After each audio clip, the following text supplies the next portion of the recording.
सभा की ओर से आचार्य श्री के चरणों में नमोस्तु करते हुए करते हैं अपनी मंगलमयी देश प्राप्त करें। ओम नमः सिद्धेभ्यः, ओम नमः सिद्धेभ्यः, ओम नमः सिद्धेभ्यः। अहिंसा परमो धर्म की, आचार्य गुरुवर श्री कुंद कुंद भगवान की, आचार्य गुरुवर श्री ज्ञान सागर मुनि महाराज की।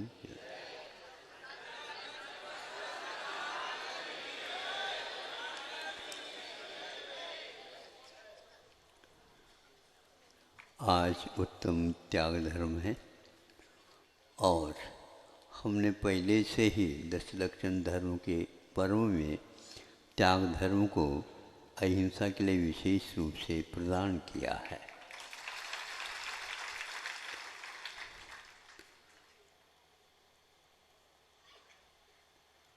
दो तीन वर्ष पूर्व में सुनने में आया और वह सही घटना थी।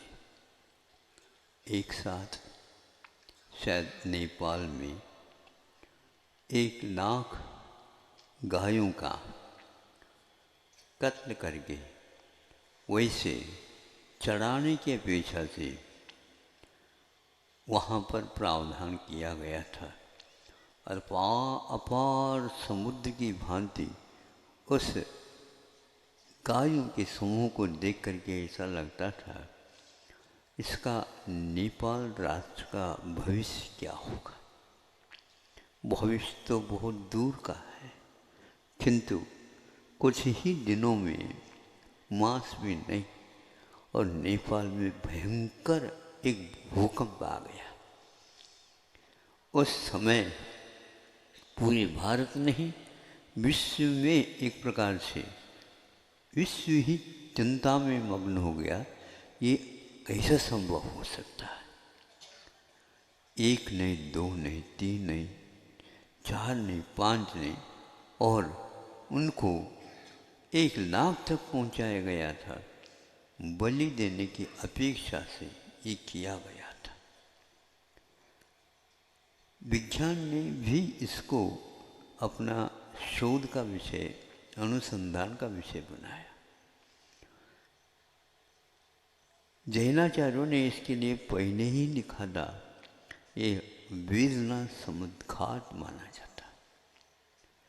समुद्घात का अर्थ होता है पीड़ा सहन नहीं होता, किसी भी प्रकार का हो तो आत्मा के प्रदेश उसके पूरे के पूरे बाहर आने को हो जाते हैं। मौन ही इस ढंग से सब कुछ हो सकता होता है। तो ये मूक जानवरों के लिए इस प्रकार काटने से उनके जो हृदय में या शरीर में वेदना हो गई होगी उसको वो कैसे अभिव्यक्त कर सकते हैं। लेकिन उनके सारे के सारे प्रदेश बाहर फैल जाते हैं और वो अभिशाप का रूप धारण कर लेता। उनका कोई भी उनकी मांग नहीं है, किंतु वो अपना जीवन यापन करना चाहते हैं। आपसे कुछ भी नहीं मांगते। देने के लिए तो आप ही लोगों ने कहा, आप लोग उसे चारा देते हैं और अमृत पान कर लेते हैं। आपका लड़के का जीवन यहीं से प्रारंभ होता है। सब लोगों का कहना है इसके लिए दूध इस ढंग का होना चाहिए। अन्य आप वस्तुओं के उपयोग से उसको ठीक नहीं कर सकते। ऐसी स्थिति में यह भविष्य ही बताएगा आप लोगों को। तो यह संस्कृति कहाँ पर चली जाएगी? और हुआ ऐसा है, सुनने में आया। उसके बाद नेपाल के जो मुखिया, उन्होंने कहा, बताते सुनने में आया था मुझे, आगे के लिए इस प्रकार की हरकतें कभी भी नहीं होगी। ये सुन करके हमने सोचा, जब अति हो जाती है तो इति हो जाती है और अथ का शुभारंभ प्रारंभ हो जाता है। नेक का पालन करने वाला राष्ट्र नेपाल कहलाएगा, क्योंकि उन्होंने अहिंसा की ओर दृष्टिपात किया। आप लोगों के जीवन में धर्म की बात सुनते सुनते तो बहुत हो गया, कुछ उसके साथ करना भी आवश्यक होता। आप सम्यक दर्शन की बात करो तो भी उसमें यह बात अवश्य आपको मिलेगी। वेदना और संवेदना, वेदना कहने से प्रतिकार के योग्य होता है, लेकिन प्रतिकार संवेदना के बिना संभव हो नहीं सकता। ये संवेदन यदि सम्यक दृष्टि अपने को मानते हैं तो क्या नहीं हो सकता। संवेदन ही एक प्रकार ऐसी अनुभूति है, हम यहाँ पर रहें, विश्व के किसी भी कोने में हो, सटकंड आगम और धौला जैसे महान सिद्धांत ग्रंथ का प्रतिपादन हो रहा है, उसमें एक स्थान पर आया, आपका ध्यान आकृष्ट करना चाहूँगा। 10 बज गया है, 10 बजा है तो वहाँ पर यह बात लिखी जाती है, जहाँ कहीं भी हो, किंतु अवश्य वे साधु अपनी साधना करते रहें और उन्हें उचित भोजन पानी का अवश्य दान मिले। इस प्रकार की भावना कौन करता है? जिसके पास व्रत नहीं है, ऐसे अवृत सम्यक दृष्टि भी उसको अपने ध्यान में लाता है।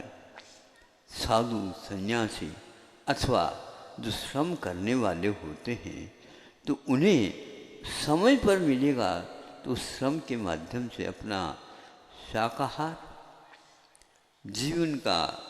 अपने जीवन का कुछ समय निकाल करके दूसरे के लिए सहयोग दे सकेंगे।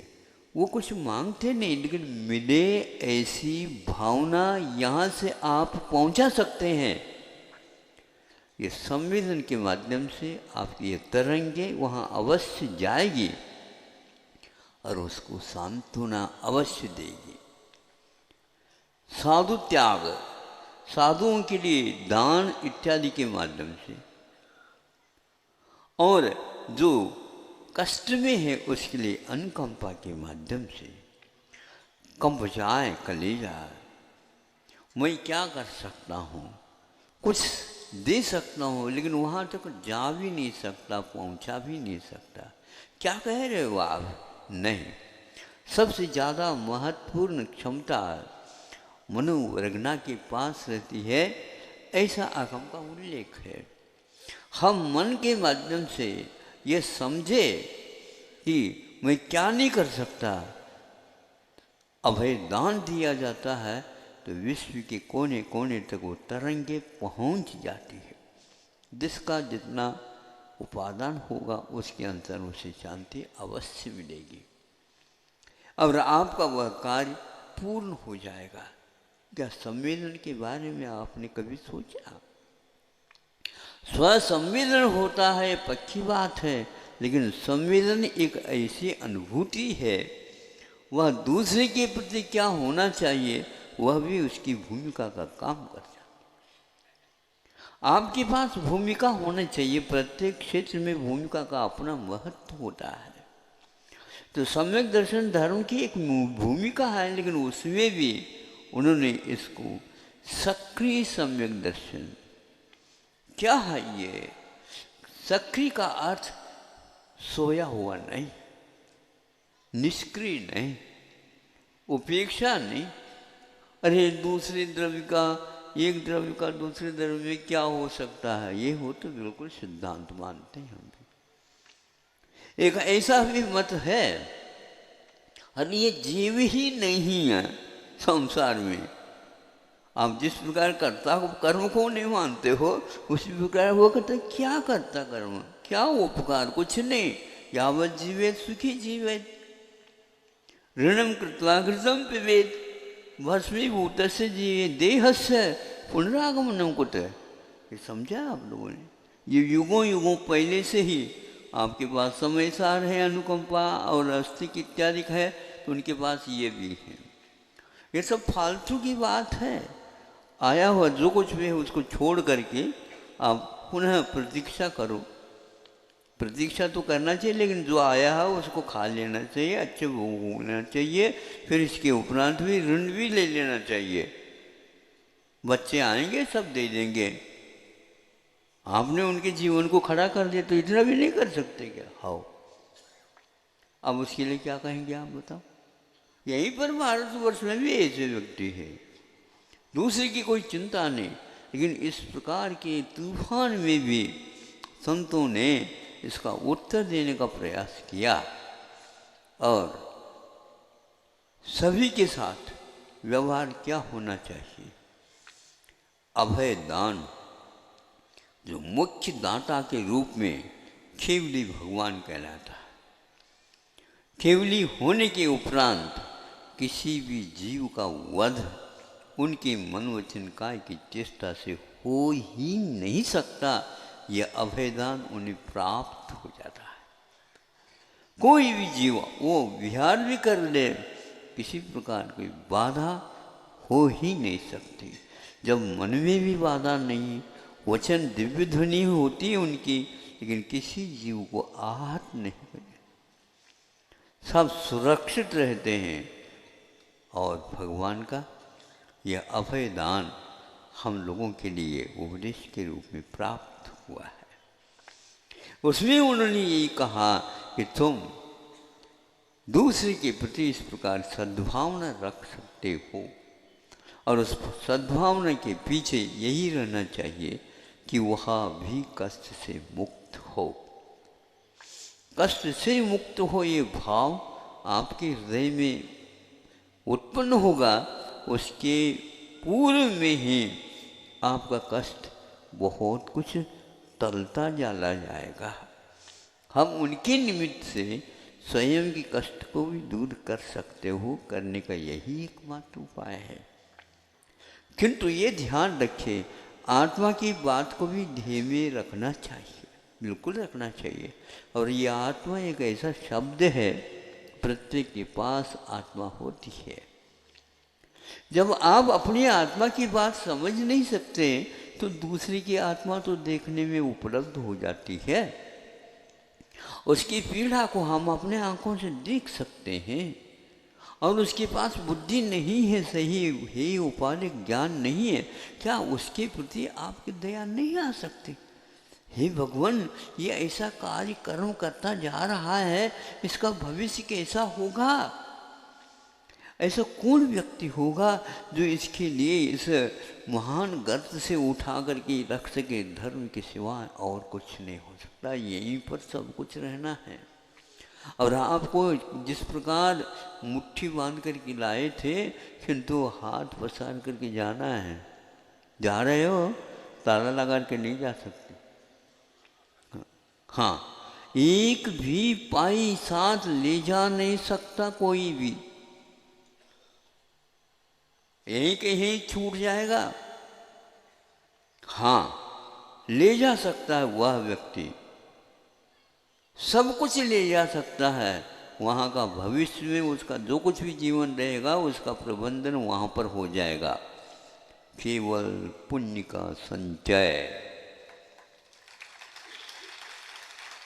अनुग्रहातम सस्याति सर्गो दानम, यह 7वें अध्याय का सूत्र श्रावक ही नहीं, मुनि महाराजों के लिए भी है। महाराज, हम क्या कर सकते हैं? कुछ नहीं कर सकते, ये भावना तो कर सकते हैं। कोई तीर्थंकर बनता तो ऐसे थोड़ी बन सकता बिना आधार के। वे ये कह सकता है, और जब बैठे बैठे भी वो सोच सकता है, मानसिक तरंग उठ करके उसको अवश्य ही सांत्वना देते हैं। तो यह पुण्य संचय है। और दूसरे के लिए, पर के लिए क्या होता है?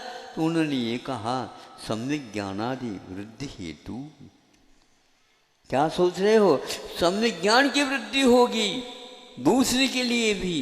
जो रत्नत्रय के धारक होते हैं उनके तप में विकास हो, उनके ज्ञान की नेत्र दृष्टि है उसमें समीचीनता और आती चली जाए, उनका जीवन बहुत ही सक्षम होता चला जाए।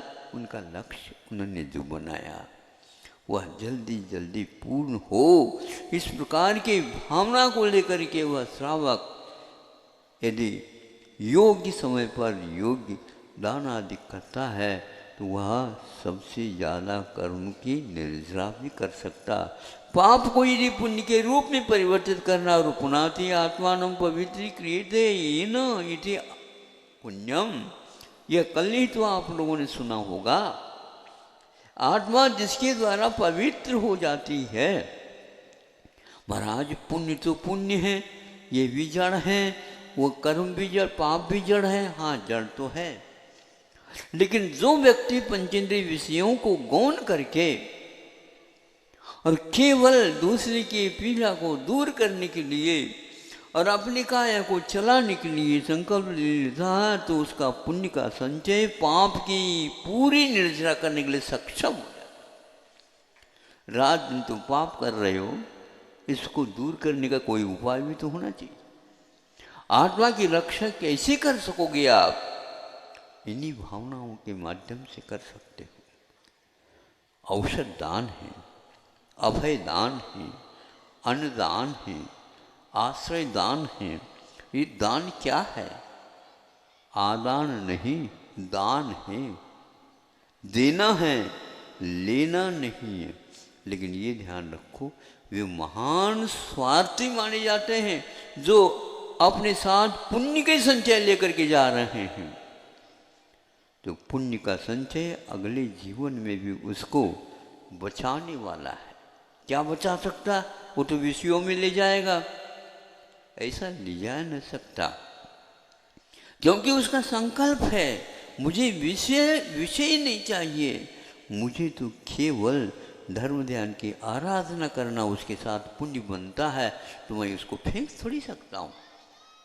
आत्मा के साथ बनती ही जाएगी। और ये ध्यान रखें, सम्यक दर्शन इस भूमिका के साथ पुण्य बढ़ेगा बढ़ेगा बढ़ता ही जाएगा। फेंक दो, फेंकने के भाव भी करोगे तो उससे चौगुना और बनेगा, वो चिपकेगा, क्योंकि आपके संकल्प के ऊपर ये निश्चित है। नहीं चाहोगे, किस लिए नहीं चाहोगे? महाराज इतना सब फल जब मिलेगा तो विषयों को मैं कैसे दूर कर सकूंगा? अरे विषयों से दूर कराने वाला भी वही पुण्य है। व्यसनों की ओर ले जाने वाला वह पुण्य हमेशा हमेशा पाप की ओर ले जाता है। और जो दान आदि करके बदले में हमें कुछ नहीं चाहिए, सब लोग सुख ही रहे, सब जीव जगत के यह भाव उसके लिए, ऐसे वस्तुओं के संयोग मिलने के उपरांत भी उसे हे दृष्टि के यानी फल के प्रति उपेक्षा भाव, ये सम्यक दृष्टि का सक्रिय सम्यक दर्शन है। ये आप अपने जीवन को सक्रिय बनाओ, निष्क्रिय बनते जा रहे हो। विषयों के लिए तो रात में भी आप छोड़ते ही नहीं। और दान इत्यादि की अपेक्षा से दान करने वाला व्यक्ति एक प्रकार से दान नहीं कर रहा है, अपने भीतर का स्व का वह एक प्रकार से कल्याण भी उसके साथ कर रहा है। दूसरे के लिए वह लागू हो या न हो, किंतु अपना तो उस क्षण वो हो ही रहा है, क्योंकि अशुभ कर्म की निर्जरा के लिए गृहस्थों के पास और कोई भी उपाय है ही नहीं। एक समय था, महाराज ये कौन चाहता? अब चाहता तो कोई नहीं, लेकिन यह शास्त्रों में लिखा है कहीं न कहीं से तो प्रारंभ तो करना होगा। जब नेपाल जैसे बलि चढ़ाने वाला देश लाखों का हनन वह प्रति वर्ष करता था, और उसका उन्होंने त्याग कर दिया, तो कितना बड़ा ये, क्योंकि इस प्रकार का अनुभव होता है तो जो कोई भी वह देखते दृश्य को वह रहा नहीं जाता। तो ऐसा आप लोग सक्रिय हो जाइए दान आदि के क्षेत्र में, किंतु यहाँ दूसरे के आंसुओं को पहुँचने से अपने आंखों में पानी आता ही नहीं कभी। यदि हम अपने ही आंखों की ओर देखेंगे तो दूसरा कोई व्यक्ति कर्तव्य को करने वाला मिलेगा ही नहीं, ये पक्का है। तो इसलिए जब गाय अपने बछड़े के लिए वह अनुकंपा और वात्सल्य अंग का निर्माण कर रही है, वात्सल्य अंग एक प्रकार से और मनुष्य का उदाहरण नहीं दिया गया है, धेनुवत वत्संपति ऐसे कहा उन्होंने अपने वत्स के प्रति। वह धेनु गाय जैसे स्नेह करती, स्वाभाविक स्नेह, दिखावट नहीं, हम दूसरे के लिए नहीं कर रहे हैं, इसको आपको याद करना। दूसरे के निमित्त से हम अपने ऊपर ही उपकार कर रहे हैं, स्वस्य अनुग्रह। दूसरे के निमित्त से हम अपने ऊपर उपकार कर रहे हैं, और पर के लिए भी यदि उपकार होता है तो उनके सम्यक ज्ञान आदि वृद्धि हेतु ये कहा स्वस्य अतिसर्गो। स्वस्य अतिसर्गो का अर्थ ये भी हो सकता है स्व में निधन भी होता है, अपने योग्य जो कोई भी है सामग्री, और स्वस्य मैंने अपने आप का ही मैं अतिसर्ग करता हूँ, मैं आपका हूँ। और ऐसा ही सम्यक दृष्टि होता, मुझे कुछ नहीं चाहिए। उपन्नोदय भोगे वियोग वृद्धि यशसो नित्यम कंखा मनागत से उदेश्य न कुवदे नानी। समय सार में ये कहा जा रहा है, जो उपभोग भोग की सामग्री सामने आ रही है, उसके भी वह जब स्वयं मन वचन का त्याग करता है तो अतीत की स्मृति उसे कभी दुख पहुंचाएगी क्या, और भविष्य की आकांक्षा रखेगा क्या, कभी भी नहीं रख सकता। भोगोपभोग मिलने पर भी उपेक्षा, न भूत की स्मृति अनागत की अपेक्षा, भोगोपभोग मिलने पर भी उपेक्षा। ज्ञानी जिन्हें विषय तो विष दीखते हैं, वैराग्य पाठ उनसे हम सीखते हैं। ये कौन सी गाथा मैं आपके सामने कह रहा हूँ, सम्यक दर्शन की गाथा है, समय सार में लिखी गई है। वे कुंद गुफा में बैठ करके आप लोगों के लिए हजारों वर्ष होने के उपरांत भी वह गाथा आपको कान पकड़ करके उठा रही है। बेटा उठ जा, तुम्हारा भविष्य इसी के ऊपर आधारित है। तब कहीं जा करके कर्मों की श्रृंखला टूटती चली जाती है। इस संवेदना की गाथा को देखने से आपको कोई ध्यान लगाना नहीं आ रहा है, कोई बाधा नहीं है। आप बड़े बड़े उपकार नहीं कर सकते, कोई बाधा नहीं, लेकिन मन के माध्यम से इतना तो भाव आप कर सकते हैं। तो 10 बजे इस प्रकार के भाव करने से आपको अपना कर्तव्य का बोध अपने आप हो जाता है। उस समय त्यागी तपस्वी नहीं भी आए, जहाँ कहीं भी है भगवान, उनको निरंतराय आहार का लाभ हो। इस प्रकार सोचने में क्या बाधा है? इस प्रकार सोचने से अपने आप ही अपना जिह्वे इंद्रिय के ऊपर नियंत्रण हो जाएगा। अरे उनका क्या हो रहा हुआ, उनको कुछ भी नहीं मिल रहा।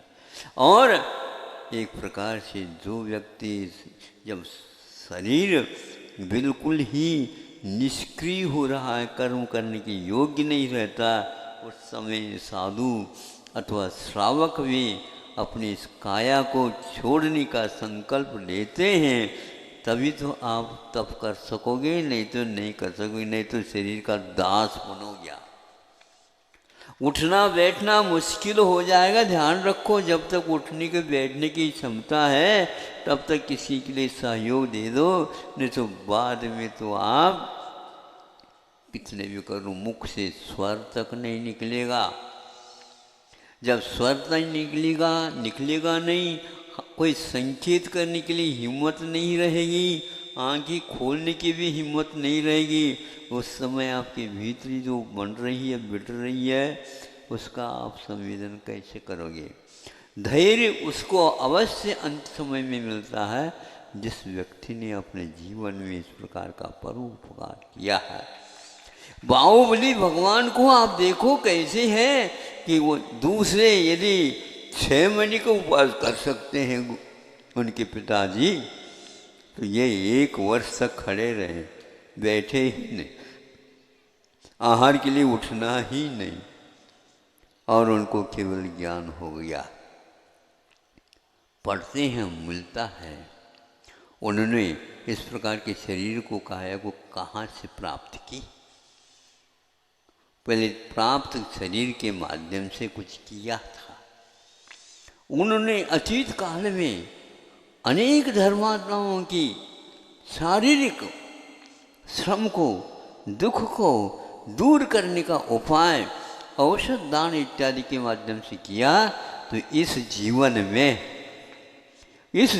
में उनको उस औषध दान का फल उत्तम संहनन और कामदेव की काया, किंतु चक्रवर्ती को भी हराने की क्षमता जिस काया में थी, और वहाँ वैराग्य की ओर चले गए। चक्रवर्ती फिर भी चक्ररत्न की ही वांछा के पीछे और हजारों वर्ष वहीं पर रह गए। तब कहीं जाकर के भरत की मूर्ति नहीं है, वो कामदेव की मूर्ति है, बाहुबली। और आप जाते हो और वहाँ पर देखते हो आज वह बालकवत दिखते हैं।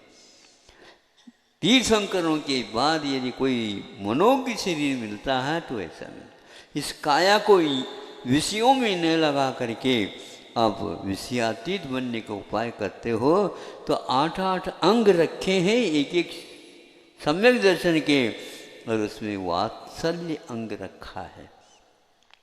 आपका योगदान सामने वाले व्यक्ति के प्रति जो सम्यक दृष्टि है उसी के प्रति नहीं होता, किंतु जिसको दृष्टि प्राप्त नहीं है उसको दृष्टि मिले ऐसे ढूंढ करके उसका उपाय किया जाता है।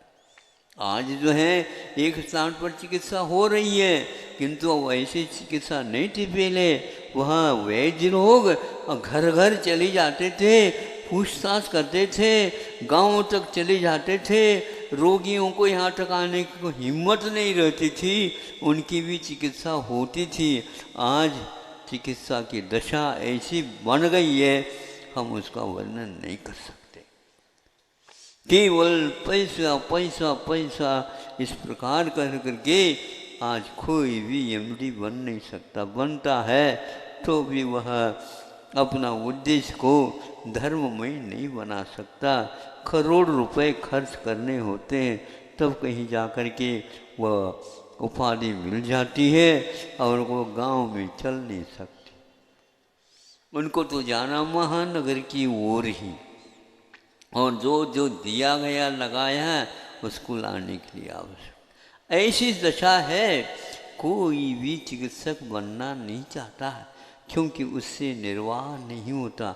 चिकित्सा का अर्थ केवल मात्र पैसा कमाना हो गया है, किंतु वह सेवा का एक क्षेत्र है, एक वैयावृत्ति का एक क्षेत्र है। जिन वैयावृत्ति के करने से निरोगी काया मिल जाती है और वहाँ आगे के लिए एक भूमिका का काम करती है। बंधुओं, नश्वर शरीर है, इस शरीर के द्वारा कुछ काम करना चाहते हो अवश्य करिए। और यह वह समय है जो 8-10 व्यक्ति पहले खड़े हुए थे, हाँ आज कहाँ कहाँ तक आप लोगों ने संख्या पहुँचा दी। हजारों पशुओं का संरक्षण आप लोगों के सात्विक मन वचन काय और धन का ये परिणाम है। धन तो एकमात्र औपचारिक है, चौथा उसको मैं साधन मानता हूँ, लेकिन आपके मन के माध्यम से यदि कार्य हो रहा है उज्जवल भाव के साथ, उसका कोई भी मूल्य मैं आँक नहीं सकता। जब आपको महान स्वार्थी है आप लोग, कमाने के बाद साधन मिल गए आपको, ऐसा साधन ढूंढने से भी आप लोगों को नहीं मिलने वाला है। जो एक थोड़ी सी करने के लिए भी उनके पास भावना नहीं थी, आज ऐसे व्यक्ति भी हैं, एक एक व्यक्ति एक जो है गौशाला का निर्वाह कर रहा है। ये एक बहुत ही अच्छी बात है, लेकिन ध्यान रखना इसमें कहीं दाग न लग जाए। हमारे लिए ये मिल जाए, इसके बदले में ये मिल जाए, इसके बदले में ये मिल जाए, तो आपकी वो वहीं तक सीमा रह जाएगी। आप लोग त्रैकाल के विषय को निर्दोष रखना चाहते हो, ये मेरा कर्तव्य है और मैं इस माध्यम से सम्यक दर्शन को निर्दोष बनाने जा रहा हूँ। और इसके माध्यम से कितने व्यक्ति प्रेरित हो रहे हैं, ध्यान रखो। आप कर रहे हैं, लेकिन वह पशु भी आपके प्रति बहुत कुछ कर रहे होते हैं। आप यदि उन्हें दवाई देते हो, आप उन्हें यदि चारा देते हो, वे देते हो, लेकिन इसकी कीमत, इसका मूल्य सीमा को लेकर के है। जब आपके प्रति वो करुणावान होकर के भाव व्यक्त करते हैं, उसका नाम दुआ कहलाता है। और उस दुआ के माध्यम से आपका भविष्य अवश्य उज्ज्वल होगा, इसमें कोई संदेह नहीं। वो बोल नहीं पा रहे हैं और वो बोल बहुत अनमोल है, ध्यान रखो। आँखों में से थोड़े दो आंसू की बूंद भी आती हैं, वो भी कुछ बोलते हैं। उसको देखने से भी ये ज्ञात हो जाता है कि करुणा, संवेदना क्या वस्तु है, कर्तव्य क्या वस्तु है। हमें अपने सम्यक दर्शन को सक्रिय बनाना है, जिसके माध्यम से हमारी भूमिका हमेशा बनी रहेगी और आपकी गति परिवर्तित भले ही हो जाए, लेकिन जैसे यहाँ पर आपको जीवन मिला उससे भी कई गुना वहाँ पर जाकर के आपको यह धार्मिक वातावरण मिलेगा। साक्षात तीर्थंकरों के दर्शन करने के सौभाग्य आपको मिलने वाला, अवश्य मिलेगा। बाकी इसमें कोई संदेह नहीं है, क्योंकि ऐसा सम्यक दर्शन रखने वाला व्यक्ति देव ही होता, भले ही वह वृत्ति नहीं बना तो भी पक्का है, सिद्धांत में लिखा हुआ वह सम्यक दृष्टि बनेगा, है तो अवश्य ही स्वर्ग ही जाएगा। स्वर्ग को भी उन्होंने स्वर्ग मार्ग कहा है, सन्मार्ग है वो भी, क्योंकि कल्पवासी देव सम्यक दृष्टि को ही प्राप्त होता है और किसी को नहीं। सम्यक दृष्टि हो और भौनत्रिक में चले जाए संभव ही नहीं। सम्यक दृष्टि हो और तिरंच हो जाए संभव ही नहीं। सम्यक दृष्टि हो और यदि यहाँ से मनुष्य बनता है तो भी वो संभव नहीं। आपको दिव्य काया ही मिलेगी। हाँ, कुछ एक्सेशन अपवाद होते हैं, वो पहले आपने आयु का द्वार बंद किया हो तो वहाँ उस समय छूट हो जाती है, नहीं तो नहीं। और डायरेक्ट वहाँ से जाते ही आपका प्रारंभ हो जाता कार्य, मैं कहाँ से आया हूँ और कहाँ से नहीं, मेरा वो सब कहाँ चला गया, स्मरण हुआ था। मैं तो मुनि था, मैं तो श्रावक था, मुझे तो वो करना था, मुझे तो ये करना था, मुझे तो भगवान मिला हूँ कहाँ से। अरे उसी लिए तो हम हाथ जोड़ करके खड़े हैं। कहाँ है भगवान? आप चिंता न करो, हमारी सेवा को स्वीकार कर लो। तुम कौन होते हो? आपके लिए मैं प्रतीक्षा कर रहा हूँ। नहीं समझे? मैं आपकी जीवन पर्यंत सेवा करूँगा, क्योंकि आपने उन पशुओं की सेवा करके आए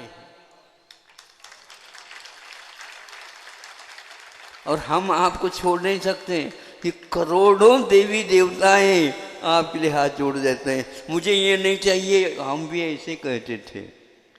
अब आपको यहाँ से जाना होगा ही नहीं, हम आपको छोड़ ही नहीं सकते, क्योंकि हमने पहले से ठान लिया था ऐसा कौन स्वामी होगा जो जिनके हम सेवा करेंगे उनके साथ रहेंगे, अगली पर्याय में हमें भी इसी प्रकार गारंटेड है, ये पक्का है।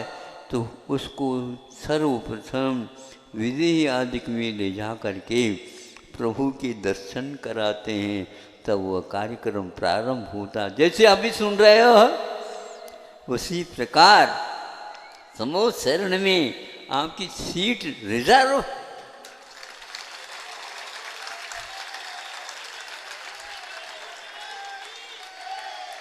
पक्का चाहिए, टिकट चाहिए, पक्का मिलेगा, बिल्कुल पक्का मिलेगा। वहाँ पर कोई दूसरा व्यक्ति बैठ नहीं सकेगा, ऐसी सीटें हैं वहाँ पर, धन्य है। और वो समूह शरण में दिव्य ध्वनि खिलती रहती है। वहाँ पर त्रियंची को कोठी में गाय भी बैठी है, वहीं पर सिंह भी बैठा है, नरसिंह ही अब सिंह बना है। अब सोचो विचार करो, किंतु गैया के साथ वह अपना सक्रिय योगदान दे रहा है। हमें अज्ञान था, हम आपस में आपको एक दूसरे को खा लिया पी लिया, अपना जीवन चलाया, ये बहुत अन्याय हुआ। आज आंखें खुल गई और प्रभु कह रहे हैं कि इसके भीतर भी आप जैसे ही आत्मा हैं।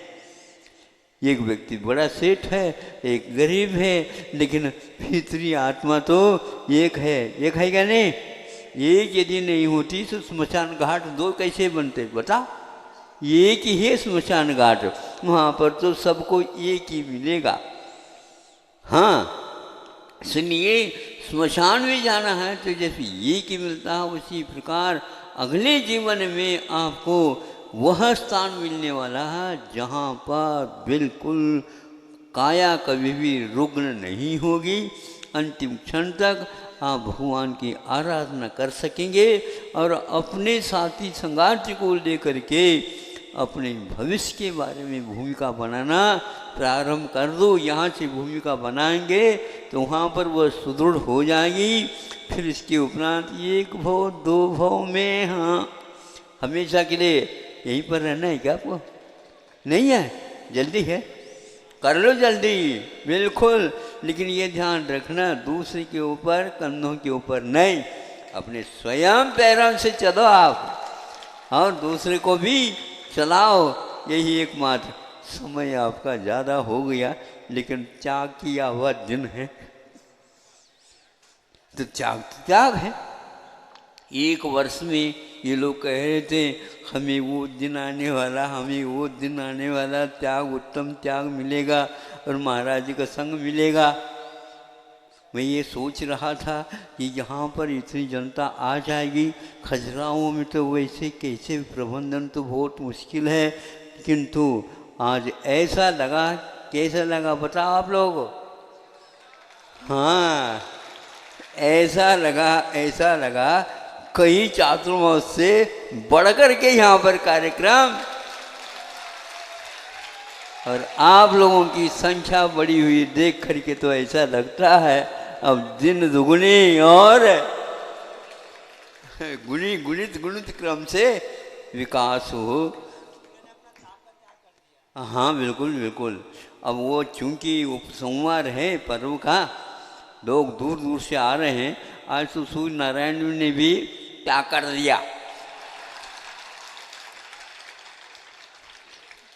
उनको भी लगा कि भैया हम भी अपने गंगा में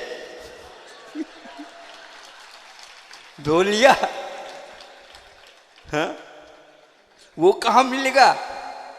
पक्का है, बिल्कुल कर दिया।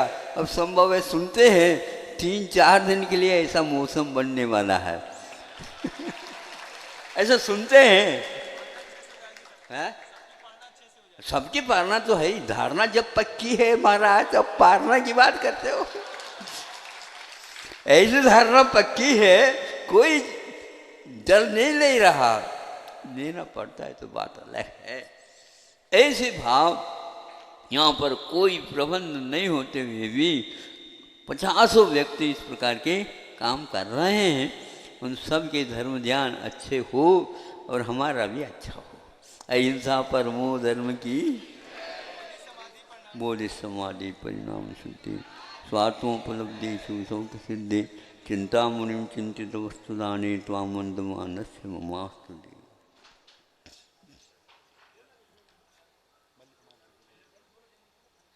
भी ले लेना चाहिए, बच्चे आएंगे सब दे देंगे। आपने उनके जीवन को खड़ा कर दिया तो इतना भी नहीं कर सकते क्या? हाँ, अब उसके लिए क्या कहेंगे आप बताओ?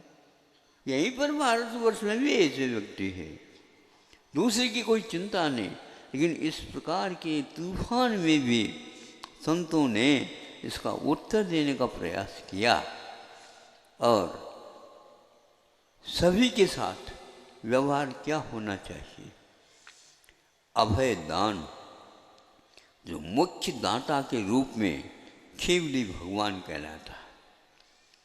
केवली होने के उपरांत किसी भी जीव का वध उनके मन वचन काय की चेष्टा से हो ही नहीं सकता। यह अभयदान उन्हें प्राप्त हो जाता है। कोई भी जीव वो विहार भी कर ले, किसी प्रकार की बाधा हो ही नहीं सकती। जब मन में भी बाधा नहीं, वचन दिव्य ध्वनि होती है उनकी, लेकिन किसी जीव को आहत नहीं करे, सब सुरक्षित रहते हैं।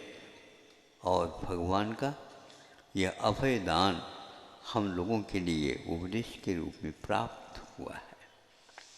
उसमें उन्होंने ये कहा कि तुम दूसरे के प्रति इस प्रकार सद्भावना रख सकते हो और उस सद्भावना के पीछे यही रहना चाहिए कि वह भी कष्ट से मुक्त हो।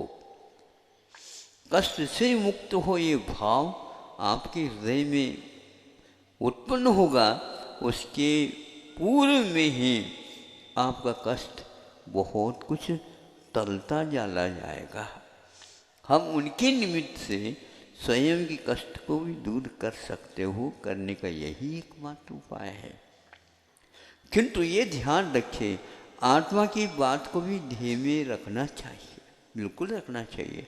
और ये आत्मा एक ऐसा शब्द है, प्रत्येक के पास आत्मा होती है। जब आप अपनी आत्मा की बात समझ नहीं सकते तो दूसरे की आत्मा तो देखने में उपलब्ध हो जाती है। उसकी पीड़ा को हम अपने आंखों से देख सकते हैं और उसके पास बुद्धि नहीं है, सही है, उपाधिक ज्ञान नहीं है, क्या उसके प्रति आपकी दया नहीं आ सकती? हे भगवान, ये ऐसा कार्य कर्म करता जा रहा है, इसका भविष्य कैसा होगा? ऐसा कौन व्यक्ति होगा जो इसके लिए इस महान गर्त से उठा करके रख सके? धर्म के सिवा और कुछ नहीं हो सकता, यहीं पर सब कुछ रहना है। और आपको जिस प्रकार मुट्ठी बांध करके लाए थे, किंतु हाथ पसार करके जाना है, जा रहे हो, ताला लगा के नहीं जा सकते। हाँ, एक भी पाई साथ ले जा नहीं सकता कोई भी, यहीं कहीं छूट जाएगा। हाँ, ले जा सकता है वह व्यक्ति, सब कुछ ले जा सकता है। वहाँ का भविष्य में उसका जो कुछ भी जीवन रहेगा उसका प्रबंधन वहाँ पर हो जाएगा। केवल पुण्य का संचय। अनुग्रहातम सस्याति सर्गो दानम, यह 7वें अध्याय का सूत्र श्रावक ही नहीं, मुनि महाराजों के लिए भी है। महाराज, हम क्या कर सकते हैं? कुछ नहीं कर सकते, ये भावना तो कर सकते हैं। कोई तीर्थंकर बनता तो ऐसे थोड़ी बन सकता बिना आधार के। वे ये कह सकता है और जब बैठे बैठे भी वो सोच सकता है, मानसिक तरंग उठ करके उसको अवश्य ही सांत्वना देते हैं। तो यह पुण्य संचय है। और दूसरे के लिए, पर के लिए क्या होता है? तो उन्होंने ये कहा, सम्यक ज्ञानादि वृद्धि हेतु। क्या सोच रहे हो? सब में ज्ञान की वृद्धि होगी, दूसरे के लिए भी। जो रत्नत्रय के धारक होते हैं उनके तप में विकास हो, उनके ज्ञान की नेत्र दृष्टि है उसमें समीचीनता और आती चली जाए, उनका जीवन बहुत ही सक्षम होता चला जाए। उनका लक्ष्य उन्होंने जो बनाया वह जल्दी जल्दी पूर्ण हो, इस प्रकार की भावना को लेकर के वह श्रावक यदि योग्य समय पर योग्य दान आदि करता है तो वह सबसे ज़्यादा कर्म की निर्जरा भी कर सकता। पाप को यदि पुण्य के रूप में परिवर्तित करना, रूपनाति आत्मानं पवित्रीक्रियते येन इति पुण्यम, यह कल ही तो आप लोगों ने सुना होगा।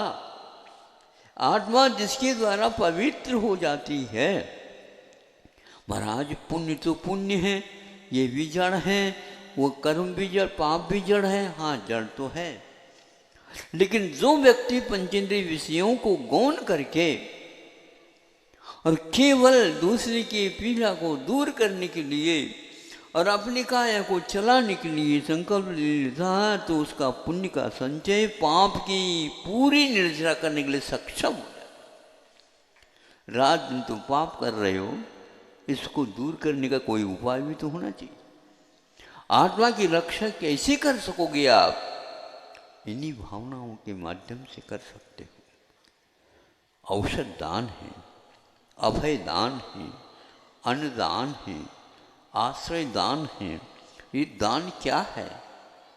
आदान नहीं, दान है। देना है, लेना नहीं है। लेकिन ये ध्यान रखो, वे महान स्वार्थी माने जाते हैं जो अपने साथ पुण्य के संचय लेकर के जा रहे हैं। तो पुण्य का संचय अगले जीवन में भी उसको बचाने वाला है। क्या बचा सकता? वो तो विषयों में ले जाएगा, ऐसा ले जा न सकता, क्योंकि उसका संकल्प है मुझे विषय नहीं चाहिए, मुझे तो केवल धर्म ध्यान की आराधना करना उसके साथ पुण्य बनता है, तो मैं उसको फेंक थोड़ी सकता हूँ। आत्मा के साथ बनती ही जाएगी। और ये ध्यान रखें, सम्यक दर्शन इस भूमिका के साथ पुण्य बढ़ेगा बढ़ेगा बढ़ता ही जाएगा। फेंक दो, फेंकने के भाव भी करोगे तो उससे चौगुना और बनेगा, वो चिपकेगा, क्योंकि आपके संकल्प के ऊपर ये निश्चित है। नहीं चाहोगे, किस लिए नहीं चाहोगे? महाराज इतना सब फल जब मिलेगा तो विषयों को मैं कैसे दूर कर सकूंगा? अरे विषयों से दूर कराने वाला भी वही पुण्य है। व्यसनों की ओर ले जाने वाला वह पुण्य हमेशा हमेशा पाप की ओर ले जाता है। और जो दान आदि करके बदले में हमें कुछ नहीं चाहिए, सब लोग सुख ही रहे, सब जीव जगत के यह भाव उसके लिए, ऐसे वस्तुओं के संयोग मिलने के उपरांत भी उसे हे दृष्टि के यानी फल के प्रति उपेक्षा भाव, ये सम्यक दृष्टि का सक्रिय सम्यक दर्शन है। ये आप अपने जीवन को सक्रिय बनाओ, निष्क्रिय बनते जा रहे हो। विषयों के लिए तो रात में भी आप छोड़ते ही नहीं। और दान इत्यादि की अपेक्षा से दान करने वाला व्यक्ति एक प्रकार से दान नहीं कर रहा है, अपने भीतर का स्व का वह एक प्रकार से कल्याण भी उसके साथ कर रहा है। दूसरे के लिए वह लागू हो या न हो, किंतु अपना तो उस क्षण वो हो ही रहा है, क्योंकि अशुभ कर्म की निर्जरा के लिए गृहस्थों के पास और कोई भी उपाय है ही नहीं। एक समय था, महाराज ये कौन चाहता? अब चाहता तो कोई नहीं, लेकिन यह शास्त्रों में लिखा है कहीं न कहीं से तो प्रारंभ तो करना होगा। जब नेपाल जैसे बलि चढ़ाने वाला देश लाखों का हनन वह प्रति वर्ष करता था और उसका उन्होंने त्याग कर दिया, तो कितना बड़ा ये, क्योंकि इस प्रकार का अनुभव होता है तो जो कोई भी वह देखते दृश्य को वह रहा नहीं जाता। तो ऐसा आप लोग सक्रिय हो जाइए दान आदि के क्षेत्र में, किंतु यहाँ दूसरे के आंसुओं को पहुँचने से अपने आंखों में पानी आता ही नहीं कभी। यदि हम अपने ही आंखों की ओर देखेंगे तो दूसरा कोई व्यक्ति कर्तव्य को करने वाला मिलेगा ही नहीं, ये पक्का है। तो इसलिए जब गाय अपने बछड़े के लिए वह अनुकंपा और वात्सल्य अंग का निर्माण कर रही है। वात्सल्य अंग एक प्रकार से और मनुष्य का उदाहरण नहीं दिया गया है, धेनुवत वत्संपति ऐसे कहा उन्होंने अपने वत्स के प्रति। वह धेनु गाय जैसे स्नेह करती, स्वाभाविक स्नेह, दिखावट नहीं, हम दूसरे के लिए नहीं कर रहे हैं, इसको आपको याद करना। दूसरे के निमित्त से हम अपने ही उपकार कर रहे हैं, स्वस्य अनुग्रह। दूसरे के निमित्त से हम अपने ऊपर उपकार कर रहे हैं, और पर के लिए भी यदि उपकार होता है तो उनके सम्यक ज्ञान आदि वृद्धि हेतु ये कहा स्वस्य अतिसर्गो। स्वस्य अतिसर्गो का अर्थ ये भी हो सकता है स्व में निधन भी होता है, अपने योग्य जो कोई भी है सामग्री, और स्वस्य मैंने अपने आप का ही मैं अतिसर्ग करता हूँ, मैं आपका हूँ। और ऐसा ही सम्यक दृष्टि होता, मुझे कुछ नहीं चाहिए। उपन्नोदय भोगे वियोग वृद्धि यशसो नित्यम कंखा मनागत से उदेश्य न कुवदे नानी। समय सार में ये कहा जा रहा है, जो उपभोग भोग की सामग्री सामने आ रही है, उसके भी वह जब स्वयं मन वचन का त्याग करता है तो अतीत की स्मृति उसे कभी दुख पहुंचाएगी क्या, और भविष्य की आकांक्षा रखेगा क्या, कभी भी नहीं रख सकता। भोगोपभोग मिलने पर भी उपेक्षा, न भूत की स्मृति अनागत की अपेक्षा, भोगोपभोग मिलने पर भी उपेक्षा। ज्ञानी जिन्हें विषय तो विष दीखते हैं, वैराग्य पाठ उनसे हम सीखते हैं। ये कौन सी गाथा मैं आपके सामने कह रहा हूँ, सम्यक दर्शन की गाथा है, समय सार में लिखी गई है। वे कुंद कुंद गुफा में बैठ करके आप लोगों के लिए हजारों वर्ष होने के उपरांत भी वह गाथा आपको कान पकड़ करके उठा रही है। बेटा उठ जा, तुम्हारा भविष्य इसी के ऊपर आधारित है। तब कहीं जा करके कर्मों की श्रृंखला टूटती चली जाती है। इस संवेदना की गाथा को देखने से आपको कोई ध्यान लगाना नहीं आ रहा है, कोई बाधा नहीं है। आप बड़े बड़े उपकार नहीं कर सकते, कोई बाधा नहीं, लेकिन मन के माध्यम से इतना तो भाव आप कर सकते हैं। तो 10 बजे इस प्रकार के भाव करने से आपको अपना कर्तव्य का बोध अपने आप हो जाता है। उस समय त्यागी तपस्वी नहीं भी आए, जहाँ कहीं भी है भगवान, उनको निरंतराय आहार का लाभ हो। इस प्रकार सोचने में क्या बाधा है? इस प्रकार सोचने से अपने आप ही अपना जिह्वे इंद्रिय के ऊपर नियंत्रण हो जाएगा। अरे उनका क्या हो रहा हुआ, उनको कुछ भी नहीं मिल रहा।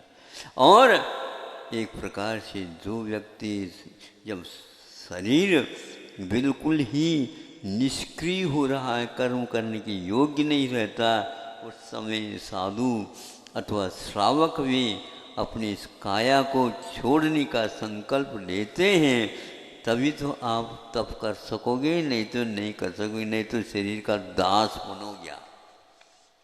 उठना बैठना मुश्किल हो जाएगा। ध्यान रखो, जब तक उठने के बैठने की क्षमता है तब तक किसी के लिए सहयोग दे दो, नहीं तो बाद में तो आप कितने भी करो मुख से स्वर तक नहीं निकलेगा।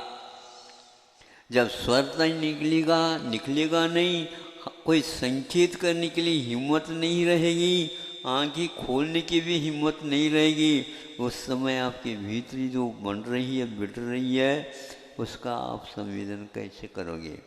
धैर्य उसको अवश्य अंत समय में मिलता है जिस व्यक्ति ने अपने जीवन में इस प्रकार का परोपकार किया है। बाहुबली भगवान को आप देखो कैसे हैं कि वो दूसरे यदि 6 महीने का उपवास कर सकते हैं उनके पिताजी, तो ये 1 वर्ष तक खड़े रहे, बैठे ही नहीं, आहार के लिए उठना ही नहीं, और उनको केवल ज्ञान हो गया। पढ़ते हैं, मिलता है। उन्होंने इस प्रकार के शरीर को, काया को कहाँ से प्राप्त की? पहले प्राप्त शरीर के माध्यम से कुछ किया था। उन्होंने अतीत काल में अनेक धर्मात्माओं की शारीरिक श्रम को, दुख को दूर करने का उपाय औषध दान इत्यादि के माध्यम से किया। तो इस जीवन में उनको उस औषध दान का फल उत्तम संहरण और कामदेव की काया, किंतु चक्रवर्ती को भी हराने की क्षमता जिस काया में थी, और वहाँ वैराग्य की ओर चले गए। चक्रवर्ती फिर भी चक्ररत्न की ही वांछा के पीछे और हजारों वर्ष वहीं पर रह गए। तब कहीं जाकर के भरत की मूर्ति नहीं है, वो कामदेव की मूर्ति है, बाहुबली। और आप जाते हो और वहाँ पर देखते हो आज वह बालकवत दिखते हैं। तीर्थंकरों के बाद यदि कोई मनोज्ञ शरीर मिलता है तो ऐसा नहीं। इस काया को विषयों में न लगा करके आप विषयातीत बनने का उपाय करते हो, तो 8 अंग रखे हैं एक एक सम्यक दर्शन के, और उसमें वात्सल्य अंग रखा है। आपका योगदान सामने वाले व्यक्ति के प्रति जो सम्यक दृष्टि है उसी के प्रति नहीं होता, किंतु जिसको दृष्टि प्राप्त नहीं है उसको दृष्टि मिले ऐसे ढूंढ करके उसका उपाय किया जाता है। आज जो है एक स्थान पर चिकित्सा हो रही है, किंतु ऐसी चिकित्सा नहीं थी पहले। वहाँ वैद्य लोग घर घर चले जाते थे, पूछताछ करते थे, गांव तक चले जाते थे, रोगियों को यहाँ तक आने की हिम्मत नहीं रहती थी, उनकी भी चिकित्सा होती थी। आज चिकित्सा की दशा ऐसी बन गई है, हम उसका वर्णन नहीं कर सकते। केवल पैसा पैसा पैसा इस प्रकार कर करके आज कोई भी एमडी बन नहीं सकता। बनता है तो भी वह अपना उद्देश्य को धर्ममय नहीं बना सकता। करोड़ रुपए खर्च करने होते हैं तब कहीं जाकर के वह उपाधि मिल जाती है, और वो गांव में चल नहीं सकती। उनको तो जाना महानगर की ओर ही, और जो जो दिया गया लगाया है उसको लाने के लिए आवश्यक। ऐसी दशा है, कोई भी चिकित्सक बनना नहीं चाहता है, क्योंकि उससे निर्वाह नहीं होता। चिकित्सा का अर्थ केवल मात्र पैसा कमाना हो गया है, किंतु वह सेवा का एक क्षेत्र है, एक वैयावृत्ति का एक क्षेत्र है। जिन वैयावृत्ति के करने से निरोगी काया मिल जाती है और वह आगे के लिए एक भूमिका का काम करती है। बंधुओं, नश्वर शरीर है, इस शरीर के द्वारा कुछ काम करना चाहते हो अवश्य करिए। और यह वह समय है जो 8-10 व्यक्ति पहले खड़े हुए थे, हाँ आज कहाँ कहाँ तक आप लोगों ने संख्या पहुँचा दी। हजारों हजारों पशुओं का संरक्षण आप लोगों के सात्विक मन वचन काय और धन का ये परिणाम है। धन तो एकमात्र औपचारिक है, चौथा उसको मैं साधन मानता हूँ, लेकिन आपके मन के माध्यम से यदि कार्य हो रहा है उज्जवल भाव के साथ, उसका कोई भी मूल्य मैं आँक नहीं सकता। जब आपको महान स्वार्थी है, आप लोग कमाने के बाद साधन मिल गए आपको, ऐसा साधन ढूंढने से भी आप लोगों को नहीं मिलने वाला है। जो एक थोड़ी सी करने के लिए भी उनके पास भावना नहीं थी, आज ऐसे व्यक्ति भी हैं, एक एक व्यक्ति एक जो है गौशाला का निर्वाह कर रहा है। ये एक बहुत ही अच्छी बात है, लेकिन ध्यान रखना इसमें कहीं दाग न लग जाए। हमारे लिए ये मिल जाए, इसके बदले में ये मिल जाए, इसके बदले में ये मिल जाए, तो आपकी वो वहीं तक सीमा रह जाएगी। आप लोग त्रैकाल के विषय को निर्दोष रखना चाहते हो, ये मेरा कर्तव्य है और मैं इस माध्यम से सम्यक दर्शन को निर्दोष बनाने जा रहा हूँ। और इसके माध्यम से कितने व्यक्ति प्रेरित हो रहे हैं, ध्यान रखो। आप कर रहे हैं, लेकिन वह पशु भी आपके प्रति बहुत कुछ कर रहे होते हैं। आप यदि उन्हें दवाई देते हो, आप उन्हें यदि चारा देते हो, वे देते हो, लेकिन इसकी कीमत, इसका मूल्य सीमा को लेकर के है। जब आपके प्रति वो करुणावान होकर के भाव व्यक्त करते हैं, उसका नाम दुआ कहलाता है। और उस दुआ के माध्यम से आपका भविष्य अवश्य उज्ज्वल होगा, इसमें कोई संदेह। वो बोल नहीं पा रहे हैं और वो बोल बहुत अनमोल है, ध्यान रखो। आँखों में से थोड़े दो आंसू की बूंद भी आती हैं, वो भी कुछ बोलते हैं।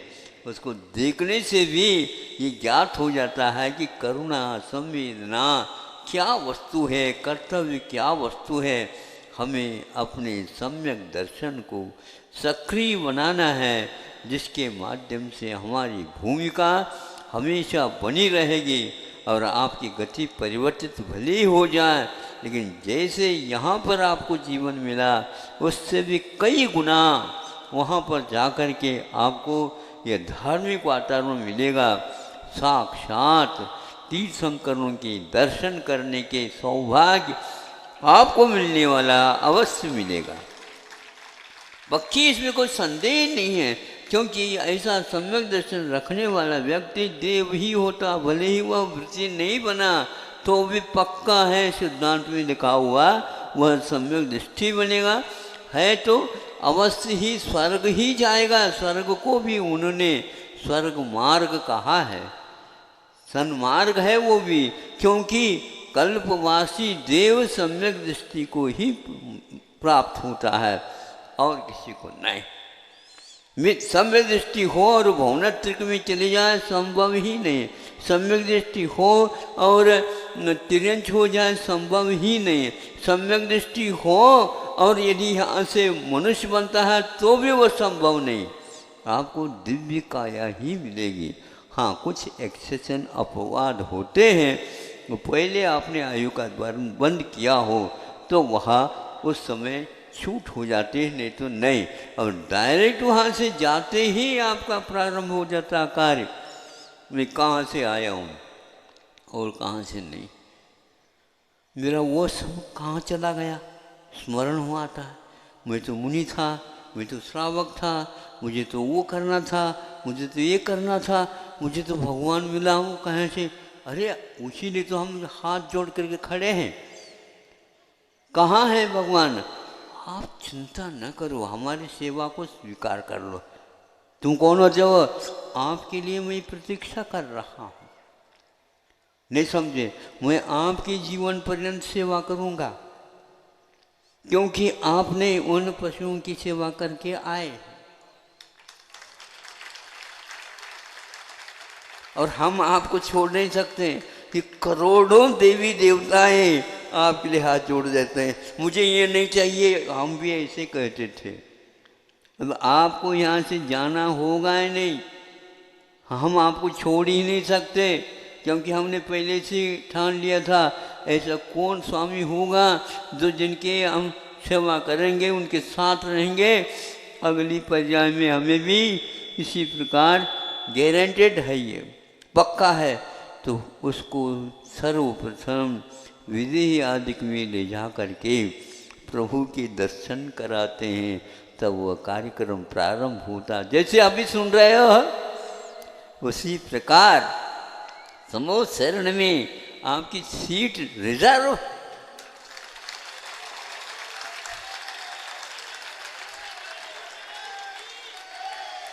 पक्का चाहिए, टिकट चाहिए, पक्का मिलेगा, बिल्कुल पक्का मिलेगा।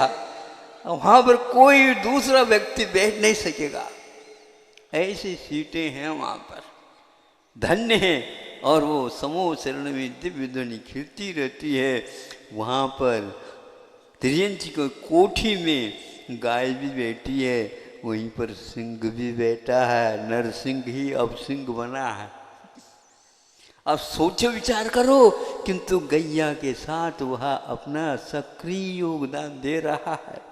हमें अज्ञान था, हम आपस में आपको एक दूसरे को खा लिया पी लिया, अपना जीवन चलाया, ये बहुत अन्याय हुआ। आज आंखें खुल गई और प्रभु कह रहे हैं कि इसके भीतर भी आप जैसी ही आत्मा है। एक व्यक्ति बड़ा सेठ है, एक गरीब है, लेकिन भीतरी आत्मा तो एक है। एक है क्या नहीं? एक यदि नहीं होती तो स्मशान घाट दो कैसे बनते बता? एक ही है स्मशान घाट, वहाँ पर तो सबको एक ही मिलेगा।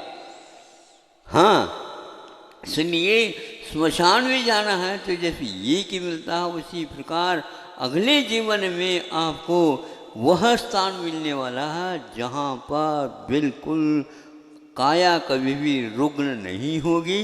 अंतिम क्षण तक आप भगवान की आराधना कर सकेंगे और अपने साथी संगाती को लेकर के अपने भविष्य के बारे में भूमिका बनाना प्रारंभ कर दो। यहाँ से भूमिका बनाएंगे तो वहाँ पर वह सुदृढ़ हो जाएगी। फिर इसके उपरांत एक भाव दो भाव में, हाँ, हमेशा के लिए यहीं पर रहना है क्या आपको? नहीं है, जल्दी है, कर लो जल्दी, बिल्कुल। लेकिन ये ध्यान रखना, दूसरे के ऊपर, कंधों के ऊपर नहीं, अपने स्वयं पैरों से चलो आप और दूसरे को भी चलाओ। यही एकमात्र समय आपका ज़्यादा हो गया, लेकिन त्याग किया हुआ दिन है तो त्याग है। एक वर्ष में ये लोग कह रहे थे हमें वो दिन आने वाला, हमें वो दिन आने वाला, त्याग, उत्तम त्याग मिलेगा और महाराज जी का संग मिलेगा।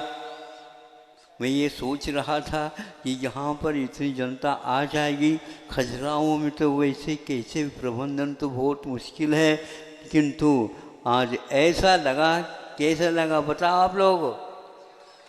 हाँ, ऐसा लगा कई चातुर्मास से बढ़कर के यहाँ पर कार्यक्रम, और आप लोगों की संख्या बढ़ी हुई देख करके तो ऐसा लगता है अब दिन दुगुनी और गुणित क्रम से विकास हो। हाँ बिल्कुल। अब वो चूंकि सोमवार है पर्व का, लोग दूर दूर से आ रहे हैं। आज तो सूर्य नारायण ने भी क्या कर दिया, उनको भी लगा कि भैया हम भी अपने गंगा में धो लिया। हाँ, वो कहाँ मिलेगा? पक्का है, बिल्कुल कर दिया। अब संभव है, सुनते हैं 3-4 दिन के लिए ऐसा मौसम बनने वाला है ऐसा सुनते हैं। सबकी पारना तो है ही, धारणा जब पक्की है महाराज तब पारना की बात करते हो। ऐसी धारणा पक्की है, कोई डर नहीं ले रहा।